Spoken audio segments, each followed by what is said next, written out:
Good afternoon, everyone, and thank you so much for joining us. Almost a month ago, I stood in this very room detailing the dangers of the Arizona Supreme Court's decision to uphold the 1864 total abortion ban. In the weeks since, we've seen women and healthcare providers suffer from the chaos and confusion caused by this ruling. I've heard from doctors who were unsure if they would wind up in a jail cell for simply doing their job.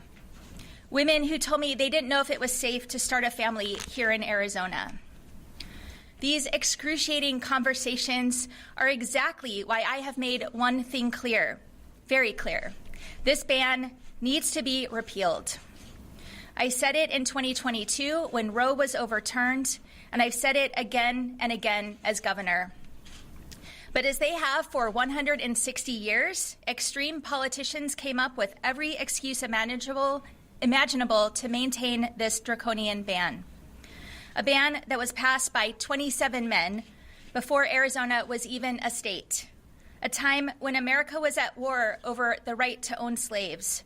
A time before women could even vote.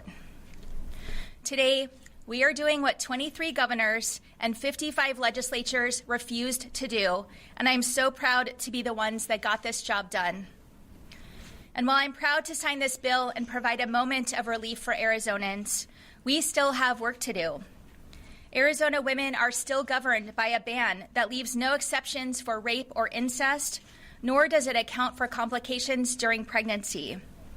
We do not have guarantees that the basic right to contraception or access to IVF are protected, even as threats mount.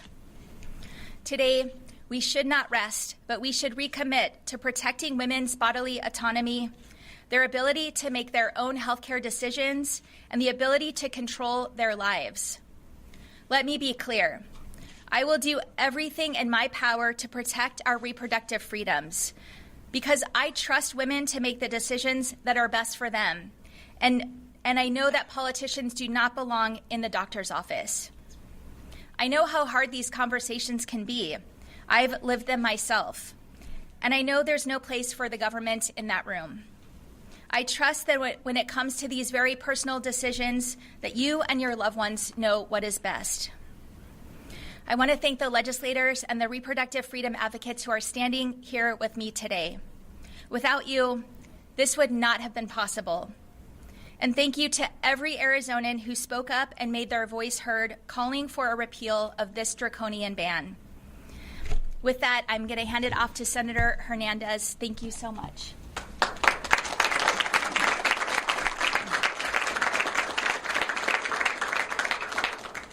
Thank you, Governor Hobbs, and thank you, everyone, for joining us.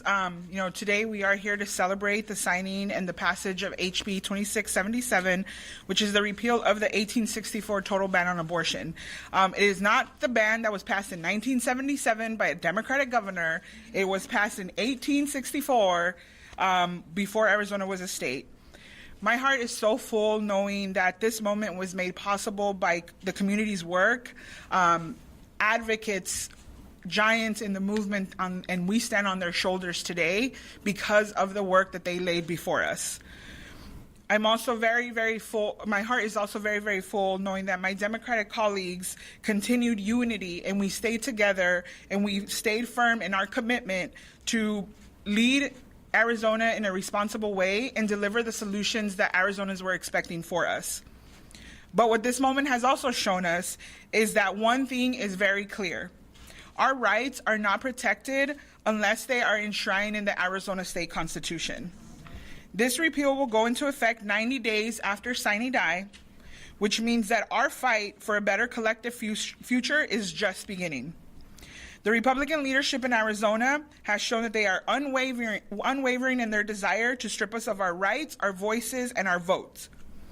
Yesterday, on the Senate floor, we heard directly from my Republican colleagues that they believe that this 1864 ban on abortion is the right law for Arizona and that we should uphold that. We have no time to let our guard down.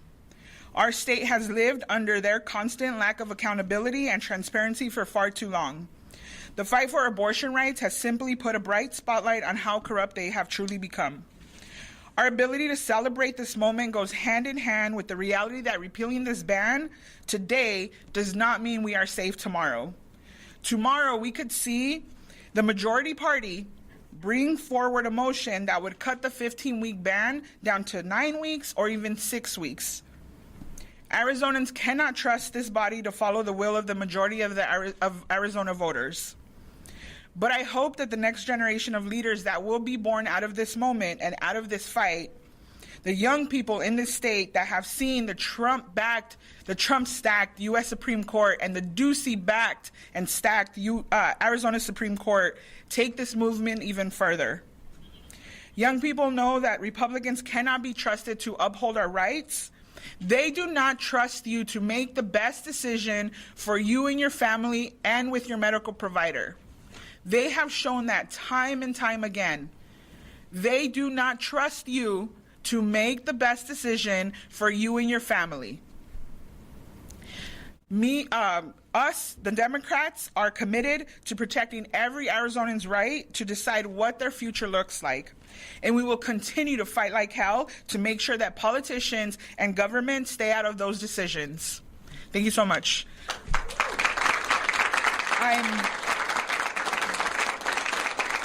I'm so honored to bring up Representative Stephanie Stahl-Hamilton, that has been nothing but a warrior for every single person and all of us every day.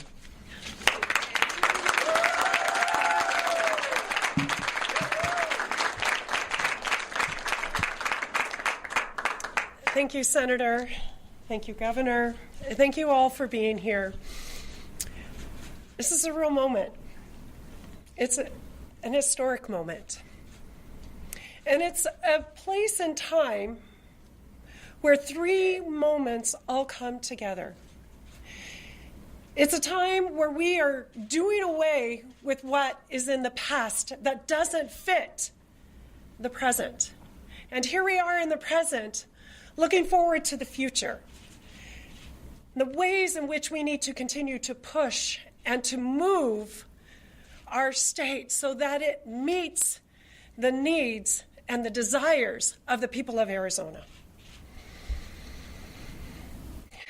I am grateful to have been just one person in these moments shepherding or trying to shepherd a bill through the legislative process. None of us arrived at this moment without the foresight and the hard work of people like former Representative Athena Solomon, who truly paved the way for today. I am so grateful for the unwavering, steadfast support of my Democratic colleagues who, in the midst of the storm, when we wanted to call points of order, when we wanted to correct the record, were steady. They were grounded and solid, knowing that all we needed to do was to show up and vote yes. The rest of it would take care of itself.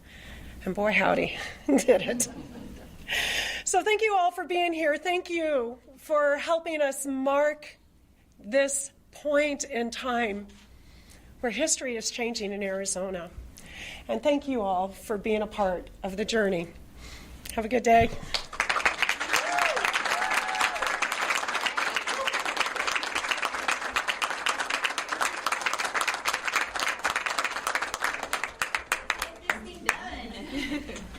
And also, this is not a ceremonial. This is like the actual bill.